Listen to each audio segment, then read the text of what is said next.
माथाय भागी संबाद 10 हटिंग 32 और 33 और लुक 12 हटिंग 8 और 9 कली रे नंकाय मेनत कना ओनाते हड़कू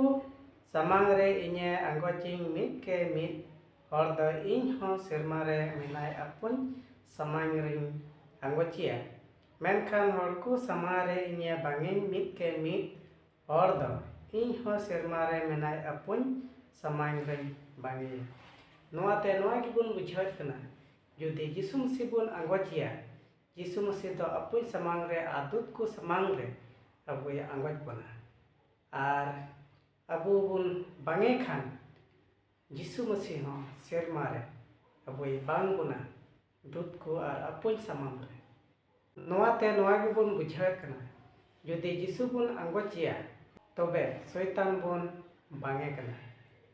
और जुदी यीशु बुन बांगेया तबे शैतान बुन अंगोचे कना आदो अबु ठेन गे